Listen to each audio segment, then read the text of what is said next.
ব্যাপক উৎসাহ উদ্দীপনায় অনুষ্ঠিত হচ্ছে চট্টগ্রাম মা ও শিশু হাসপাতালের কার্যকরী পরিষদের নির্বাচন। আজ শনিবার সকাল ৮টা থেকে শুরু হয়ে বেলা ৪টা পর্যন্ত চলে ভোট গ্রহণ। এখন চলছে শেষ মুহূর্তের ভোট গ্রহণের প্রস্তুতি। এবার নির্বাচনে দুটি পৃথক প্যানেল ছাড়াও রয়েছে স্বতন্ত্র প্রার্থীও। তবে এবার বিএনপি জামাত সমর্থিত প্রার্থীর প্রাধান্যই বেশি। ভোটাররা বলছে, যোগ্য ও ত্যাগী মানবিক প্রার্থীদের দেখতে চান তারা।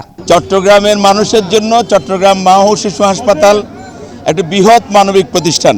আজকে মুক্ত বাংলাদেশে, মুক্ত পরিবেশে এখানে আজীবন সদস্য যারা, আগামী দিনে এই মা ও শিশু হাসপাতালকে অন্য উচ্চতায় একটি মডেল প্রতিষ্ঠান হিসেবে প্রতিষ্ঠিত করার জন্য যারা নেতৃত্ব দিবেন তাদেরকে নির্বাচিত করবেন। এটি চট্টগ্রামের একটি অনন্য প্রতিষ্ঠান।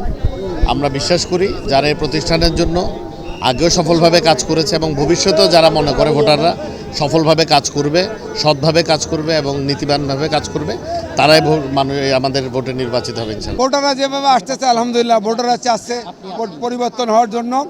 অতএব আমরা পরিবর্তন চাই এবং হসপিটালে যে অনিয়ম এবং যে সেবা পাচ্ছে না রোগীরা, আমরা সেবা নিশ্চিত করতে চাই ইনশাআল্লাহ। প্যানেলের বাইরে সদস্য পদে স্বতন্ত্র 43 জন নির্বাচন করছেন। 24টি পদে নির্বাচনে এবার ভোট দিয়েছেন ৯,৭৭৪ জন এবং ডোনার ভোটার ৩৯৪ জন। সুষ্ঠু, সুন্দর ও নিরপেক্ষ নির্বাচনের ফলাফল প্রকাশে আশাবাদ জানান নির্বাচন কমিশনার। মা ও শিশু হাসপাতালের হাজার হাজার আজীবন সদস্য তাদের আনন্দ উৎসব মুখর পরিবেশে তাদের ভোটাধিকার প্রয়োগ করছেন। মা ও শিশু হাসপাতালের উৎসব মুখর পরিবেশে নির্বাচন অনুষ্ঠিত হতে হচ্ছে। ভোটাররা তাদের প্রার্থী পছন্দ করে নির্বিঘ্নে আনন্দে সুন্দরভাবে ভোট প্রদান করছে। আজকে আপনারা জানেন যে মা ও শিশু হাসপাতাল কার্যনির্বাহী কমিটির নির্বাচন হচ্ছে এবং আমরা 8টা থেকে ভোট গ্রহণ শুরু করেছি। বিকাল 4টা পর্যন্ত এটা কন্টিনিউয়াস থাকবে, চলবে।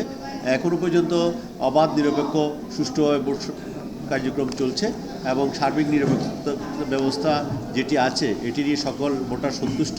আমাদের কাছে এখনো পর্যন্ত কেউ অসন্তোষ প্রকাশ করেনি। সবাই বলছে যে তারা তাদের ভোটাধিকার সঠিকভাবে প্রয়োগ করতে পারছেন। 1979 সালে 31 ডিসেম্বর আন্তর্জাতিক শিশু দিবস উপলক্ষে চট্টগ্রামের কিছু মানবদরদী মানুষের উদ্যোগে 70,000 বর্গফুট আয়তনের চট্টগ্রাম মা ও শিশু হাসপাতাল প্রতিষ্ঠা লাভ করে। জুলকার নাইন, দৈনিক আজাদী।